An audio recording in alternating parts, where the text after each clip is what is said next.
സ്പീഡിൽ വണ്ടി പറപ്പിച്ചു വിടുമ്പോഴും അവൻ്റെ ഉള്ളിൽ അവളോടുള്ള ദേഷ്യം ആളിക്കത്തി. എല്ലാവരുടെയും ഇടയിൽ വെച്ച് ഒരുത്തി തന്നെ കടന്നു പിടിച്ച് ഉമ്മ വെച്ചിരിക്കുന്നു. ഛേ, ഇതുവരെ ആരുടെ മുഖത്ത് പോലും നോക്കാത്ത എന്നെ അവരുടെയൊക്കെ ഇടയിൽ വെച്ച് മോശക്കാരനാക്കിയിരിക്കുന്നു.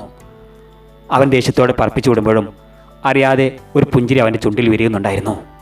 കൂടെ അവൾ അടിച്ചതിൻ്റെ കുറ്റബോധവും. വീട്ടിലെത്തി കുളി കഴിഞ്ഞു. വേഷം മാറിയപ്പോഴും ഉമ്മ എടുത്തു വെച്ച ഫുഡ് എടുത്ത് കഴിക്കുമ്പോഴും അവൻ്റെ മനസ്സിൽ അവളുടെ മുഖം നിറഞ്ഞു നിന്നു. റഫീ, റഫീ എന്ന് വിളിക്കുന്ന പോലെ അവൻ്റെ കാതുകളിൽ അലയടിച്ചു. ഷോ, എന്തൊരു കഷ്ടാണിത്. അവളുടെ മുഖം മനസ്സിൽ നിന്നും മായുന്നില്ലല്ലോ. അകം നിറച്ചിങ്ങനെ അവൾ നിറഞ്ഞു നിൽക്കുകയാണല്ലോ. ഞാൻ അവളെ ഒരിക്കൽ പോലും പ്രണയത്തോടെ നോക്കിയിട്ടില്ല. ഇഷ്ടം പറഞ്ഞ് പുറകെ നടന്നിട്ടില്ല. എന്തിന്? അവളെ നോക്കിയൊന്ന് പുഞ്ചിരിച്ചിട്ട് പോലുമില്ല. എന്നിട്ടും അവൾക്ക് എങ്ങനെ എന്നെ എങ്ങനെ സ്നേഹിക്കാൻ കഴിയുന്നു? അതിന് മാത്രം എന്താ എനിക്കുള്ളത്? ഛേ, പണ്ടാരം. കോളേജ് മടച്ച് ഇനിയിപ്പോൾ എങ്ങനെ അവളൊന്ന് കാണും? റഫിയുടെ മനസ്സ് അസ്വസ്ഥയായി. തെറ്റാണ് അവൾ ചെയ്തതെങ്കിലും അടിക്കാൻ പാടില്ലായിരുന്നു. ഇഷ്ടം മാറി വെറുപ്പായോ പെണ്ണിന് എന്നോട്? അവൻ്റെ ചിന്തകൾ യഥാസമയം അവൾക്ക് പിന്നാലെ പാറി നടന്നു. സ്പോർട്സ് മാസികയും കയ്യിൽ പിടിച്ച് മറിച്ച് നോക്കിക്കൊണ്ടിരിക്കുന്ന സമയത്താണ് പോസ്റ്റ്മാൻ രാഘവേട്ടൻ നീട്ടി വിളിക്കുന്നത് കേട്ടത്. ആരും ഇല്ല ഇവിടെ. റഫീഖ് മാസികയും ചുരുട്ടി പിടിച്ചുകൊണ്ട് ഉമ്മറത്തേക്ക് എത്തി നോക്കി. ആഹാ, രാഘവേട്ടനോ? എന്തേ? റഫീഖ് മോൻക്കൊരു കത്തുണ്ട്. എനിക്കോ? എനിക്ക് ആര് കത്തെഴുതാൻ? മോനെ ചിന്തിച്ച് നിൽക്കാതെ ഇത് ഒപ്പിട്ട് വാങ്ങിക്ക്. എനിക്ക് ഇനിയും 2-3 വീട് കയറി ഇറങ്ങാനുള്ളതാ. റഫീഖ് ആശ്ചര്യത്തോടെ അത് ഒപ്പിട്ട് വാങ്ങി. ഡാ, ആരാ വന്നത്? ഉമ്മറത്തെ വാതിലിനപ്പുറം നിന്നുകൊണ്ട് റഫീഖിൻ്റെ ഉമ്മ വിളിച്ചു ചോദിച്ചു. അത് പിന്നെ ഉമ്മ, പോസ്റ്റ്മാൻ രാഘവേട്ടൻ. അയാൾ എന്തിനാ വന്നത്?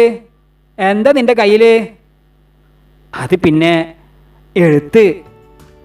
എഴുത്തോ? എന്തെഴുത്ത്? ഉമ്മ, തല ശരിക്ക് തോർത്താതാണോ ഓടി വന്നത്? പനി പിടിക്കില്ലേ? അവൻ കത്ത് പുറകിലേക്ക് പിടിച്ച് ഉമ്മയെ ഓരോന്ന് പറഞ്ഞുകൊണ്ട് റൂമിലേക്ക് അയച്ചു. പിന്നെ അവൻ്റെ റൂമിലേക്ക് ഒരു ഓട്ടമായിരുന്നു.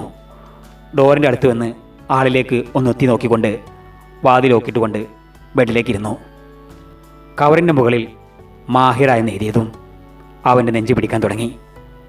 പൊട്ടിച്ച് നോക്കാതെ ആ കവറിലേക്ക് നോക്കി അങ്ങനെ കുറച്ചു നേരം ഇരുന്നു അവൻ. അല്ല, എന്താണാവോ ഇങ്ങനെ ഒരു എഴുതിയതിൻ്റെ ഉദ്ദേശം? ഞാൻ അടിച്ചതിന് തെറി വിളിച്ചുകൊണ്ട് എഴുതിയതാണാവോ? അതോ അവളുടെ ആങ്ങളെയോ മറ്റോ എന്നെ ഭീഷണിപ്പെടുത്താൻ? അയ്യോ, എങ്കിൽ പിന്നെ കവർ പൊട്ടിക്കാതെ നേരെ അടുപ്പിൽ കൊണ്ടുപോയി വെക്കുന്നതാണ് നല്ലത്. അല്ല, ഷടാ, ഇവൾക്ക് എൻ്റെ അഡ്രസ്സ് എങ്ങനെ കിട്ടി? ഇനി ആങ്ങളമാരെ കൂട്ടിക്കൊണ്ട് എങ്ങാനും വരുമാവോ? അടിക്കേണ്ടിയിരുന്നില്ല. എന്നാലും ഇതിനുള്ളിൽ എന്താ എഴുതിയേക്കുന്നേ എന്നറിയാഞ്ഞിട്ട് ഒരു സുഖം പോരാ. ധൈര്യം സംഭരിച്ചുകൊണ്ട് പൊട്ടിക തന്നെ. കവറിൻ്റെ ഒരറ്റം പതിയെ കീറി അവന് പേപ്പർ പതിയെ പുറത്തെടുത്ത് നിവർത്തി. പ്രിയപ്പെട്ട എൻ്റെ രാജകുമാരന്, എൻ്റെ ജീവൻ്റെ ജീവനായി എപ്പോഴോ മാറിക്കഴിഞ്ഞ നിന്നെ എനിക്കൊരുപാട് ഇഷ്ടമാണടോ. അതുപോലെ നിനക്കും എന്നെ ഇഷ്ടമാണെന്ന് ഞാൻ സ്വയം വിലയിരുത്തി. അതിൻ്റെ അഹങ്കാരത്തിലായിരുന്നു കുറച്ച് ദിവസം മുന്നേ ഞാൻ കാട്ടിക്കൂട്ടിയതെല്ലാം. എന്നോട് ക്ഷമിക്കൂ റഫി. അതിലൊരംശം പോലും തിരിച്ചു ഇങ്ങോട്ടില്ലെന്ന് നിൻ്റെ അടി കിട്ടിയപ്പോൾ എനിക്ക് ബോധ്യമായി. അതുകൊണ്ട് ഇനി ഒരിക്കലും നിൻ്റെ പിന്നാലെ നടന്ന് ഞാൻ ശല്യം ചെയ്യാൻ വരില്ല എന്ന് മാഹിറ നിനക്ക് ഉറപ്പ് തരും എന്ന് നീ ഒരിക്കലും കരുതണ്ട. നീ എന്നെ ഇഷ്ടമാണെന്ന് പറയുന്നവരെ, അല്ലെങ്കിൽ ആ കൽബിൻ്റെ കൂട്ടിൽ എന്നെ കുടിയിരുത്തുന്നവരെ ഞാൻ നിന്നെ ശല്യം ചെയ്തുകൊണ്ടിരിക്കും. ഇഷ്ടമാണോ തന്നെ ഒരുപാട് എൻ്റെ കൽബിൻ്റെ അങ്ങേ അറ്റത്തോളം. അവൻ കത്തിലെ വരികൾ വീണ്ടും വീണ്ടും വായിച്ചു. കൽബിൻ്റെ ഉള്ളിൽ നിന്നും അറിയാതെ ഒരു പുഞ്ചിരി അവൻ്റെ ചുണ്ടിൽ വിരിഞ്ഞു. എഴുത്ത് മടക്കി പിടിച്ചുകൊണ്ട് അവൻ്റെ ഇടനെഞ്ചിലായി ചേർത്ത് പിടിച്ച് എടി അമ്പടി, എവിടെ നിന്ന് ഒപ്പിച്ചു എൻ്റെ അഡ്രസ്സ്? നിന്റെ ചെക്കൻ ഞാനാണെന്ന് നീ ഉറപ്പിച്ച സ്ഥിതിക്ക് എനിക്കും ഉറപ്പിക്കാതിരിക്കാൻ കഴിയുമോ? കുഞ്ഞി പെണ്ണെ, നീയാണെൻ്റെ പെണ്ണ്. ഞാനും ഉറപ്പിച്ചു കഴിഞ്ഞു. ഡാ റഫി, തുറക്കടാ, വാതിൽ തുറക്കടാ. രാഘവൻ തന്ന പേപ്പറും കൊണ്ട് ഓടിയതാണല്ലോ നീ. എന്താ അതിൽ? ഇങ്ങോട്ട് കൊണ്ടുവന്നേ, ഞാനൊന്ന് നോക്കട്ടെ. അയ്യോ പെട്ടോ, ഉമ്മാനോട് എന്ത് പറയും? അത് ഉമ്മ വായിച്ചാൽ എൻ്റെ റബ്ബേ. അവൻ തലയിൽ കൈവച്ചു. തുറക്കടാ, ഈ ചെറുക്കൻ എന്തെടുക്കുക അവിടെ? അവൻ കത്ത് കയ്യിൽ പിടിച്ചുകൊണ്ട് ആകെ വെപ്രാളപ്പെട്ടു. അല്ലോ, ഇതെവിടെ വെക്കും? കബോർഡിൻ്റെ വാതിൽ തുറന്ന് ഡ്രസ്സുകൾക്കിടയിലേക്ക് തിരികെ വെച്ചു അവൻ. അല്ലേ വേണ്ട, ഞാൻ പുറത്തു പോകുന്ന സമയത്തെങ്ങാനും കബോർഡ് തുറന്നാൽ സമാധാനമില്ലാതെ എടുത്ത് അതിൽ നിന്ന് എടുത്തുകൊണ്ട് ബെഡിനടിയിലേക്ക് വെച്ചുകൊണ്ട് വാതിൽ തുറന്നു. എന്താടാ നിന്റെ മുഖത്തൊരു കള്ളലക്ഷണം?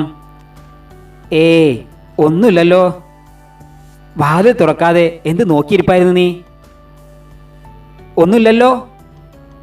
ഒന്നുമില്ലല്ലോ, എൻ്റെ ഉമ്മാക്ക് അങ്ങനെ തോന്നിയോ? പിന്നെ ആ ലെറ്റർ എവിടെ? ലെറ്ററോ? ഏത് ലെറ്റർ? എന്താടാ നിനക്കൊരു വെപ്രാളം പോലെ? ഓ അതോ, രാഘവേട്ടൻ തന്ന പേപ്പറാണോ? ഈ ചെക്കന് ഞാനിന്ന് നിന്ന് തപ്പി കളിക്കാതെ അതിങ്ങ് താടാ. ഉമ്മ വിശന്നിട്ട് വയ്യ, വന്നേ, എനിക്ക് എന്തേലും താ. വാ ഉമ്മ, പേപ്പറൊക്കെ ഞാൻ തരാം. അത് എക്സാം എഴുതാനുള്ളതാ. എക്സാം അല്ല ഇപ്പോൾ കഴിഞ്ഞത്? അതെ, ഇനിയും വരുമല്ലോ. എന്നെ കളിപ്പിക്കാതെ അതിങ്ങ് എടുക്ക് ചക്ക. ഇത്രയും ദിവസം അങ്ങനെ ഒരു പേപ്പർ വന്നിട്ടല്ലല്ലോ നീ എക്സാം എഴുതിയത്. അതൊക്കെ ഞാൻ എടുത്തു തരാം. ഉമ്മ ആദ്യം വന്ന് വിശക്കുന്ന എന്തേലും താ. അവൻ വയറൊഴിഞ്ഞുകൊണ്ട് ഉമ്മാനെ ദയനീയമായി നോക്കി. ഉമ്മ അതിൽ വീഴുകയും ചെയ്തു. എന്തെല്ലാം സംശയങ്ങളാ ഈ ഉമ്മാക്ക്? അവൻ സ്വയം ഉള്ളിൽ പറഞ്ഞുകൊണ്ട് ഉമ്മാൻ്റെ പിന്നാലെ അടുക്കളയിലേക്ക് നടന്നു. എന്ത് പറ്റിക്ക? ഇക്ക കാര്യമാണോ? ജൂബിയുടെ ചോദ്യം കേട്ടുകൊണ്ടാണ് റഫീഖ് ചിന്തയിൽ നിന്നും ഉണർന്നത്. കണ്ണിൻ്റെ ഇരുവശങ്ങളിലൂടെ മുറിച്ചിറങ്ങിയ കണ്ണുനീർ കൈകൊണ്ട് വെപ്രാളപ്പെട്ട് തുടച്ചുകൊണ്ടവൻ ബെഡിൽ നിന്നും എഴുന്നേറ്റിരുന്നു. ഓരോന്നോർത്ത് അറിയാതെ. ഇക്ക എന്ത് പറ്റി? നിനക്കറിയോ ജൂബി, എൻ്റെ ഹൃദയത്തിലോട്ട് ഇടിച്ച് കയറി വന്നവളാ എൻ്റെ മാഹിറ. അവളെ ഞാൻ എത്രമാത്രം സ്നേഹിച്ചിട്ടുണ്ടെന്നോ.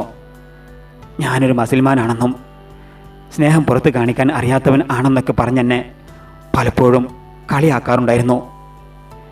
എൻ്റെ എല്ലാ സ്വഭാവങ്ങളും അറിഞ്ഞുകൊണ്ടെന്നെ സ്നേഹിച്ചവൾ, എന്നെ കൂടെ കൂട്ടിയവൾ, അവൾക്ക് പിന്നീട് എന്താണ് സംഭവിച്ചത് എനിക്കറിയില്ല. എൻ്റെ ഉള്ളിൽ ഉറങ്ങിക്കിടന്നിരുന്ന ഇഷ്ടത്തെ പുറത്തേക്ക് ചാടിച്ചവൾ, എല്ലാവരുടെ ഇടയിൽ വെച്ചും അവൾ എൻ്റേതാണെന്ന് പറഞ്ഞ് നടന്നിരുന്നവൾ, ഞങ്ങളുടെ സ്വകാര്യ നിമിഷങ്ങളിലെ അവളുടെ രാജകുമാരൻ, സ്നേഹമില്ലാത്തവൻ. ദേഷ്യം വരുമ്പോൾ അവളുടെ സംസാരം അതായിരുന്നു. എന്നാലും എൻ്റെ കൽബിലേക്ക് സ്നേഹം വാരിക്കോരി തന്നിരുന്നവൾ. ഞങ്ങൾക്ക് ഒരു പെൺകുഞ്ഞ് ജനിക്കണമെന്നായിരുന്നു എൻ്റെ ആഗ്രഹം. അവൾക്കാണെങ്കിൽ ആൺകുഞ്ഞും. പ്രസവം കഴിഞ്ഞ് അവൾ റൂമിലേക്ക് കൊണ്ടുവന്നപ്പോൾ അവൾ സന്തോഷം കൊണ്ട് തുള്ളിച്ചാടുകയായിരുന്നു. ഇക്ക കണ്ടോ, പടച്ചവൻ എൻ്റെ പ്രാർത്ഥനയാണ് കേട്ടതെന്ന് പറഞ്ഞ് എന്നെ കളിയാക്കുമായിരുന്നു. എവിടെയാണ് അവൾക്ക് തെറ്റുപറ്റിയത്? എവിടെയാണ് എനിക്ക് പഴച്ചത്? എന്നിൽ നിന്നും അകന്ന് മറ്റൊന്നിലേക്ക് ചേക്കാരൻ മാത്രം എന്നിൽ വന്ന തെറ്റെന്താണ്? അങ്ങനെ ഒരുപാട് ചോദ്യങ്ങളുണ്ട് എൻ്റെ മനസ്സിൽ. എൻ്റെ കുഞ്ഞു പെണ്ണിന് അവൾക്ക് എന്താ, ശരിക്കും എന്താ പറ്റിയത്? ഞങ്ങൾക്കിടയിൽ ഒരു വില്ലനായി അവൻ കടന്നു വന്നത് എന്തിന്? റഫീഖ് കൈമുഖത്തോട് ചേർത്ത് വെച്ചുകൊണ്ട് പൊട്ടി പൊട്ടി കരഞ്ഞു. എന്ത് പറയണം, എങ്ങനെ ആശ്വസിപ്പിക്കണമെന്നറിയാതെ ജോബി അവനരികിലായിരുന്നു. അതിലുപരി എവിടെയോ ഇപ്പോഴും മാഹിറയോടുള്ള സ്നേഹം അവൻ്റെ ഉള്ളിൻ്റെ ഉള്ളിൽ കാത്തുവെച്ചിട്ടുണ്ട് എന്നുള്ള ഭയവും ജുബിയുടെ മനസ്സിൽ തിങ്ങി നിറഞ്ഞു. കഥയുടെ ബാക്കി ഭാഗം അടുത്ത ദിവസങ്ങളിൽ കേൾക്കാവുന്നതാണ്. കഥ നിങ്ങൾ കേൾക്കുന്നത് ലൈക്ക് ചെയ്യാതെയാണെങ്കിൽ ഇപ്പോൾ തന്നെ ലൈക്ക് ചെയ്ത് ഒന്ന് സപ്പോർട്ട് ചെയ്യണേ.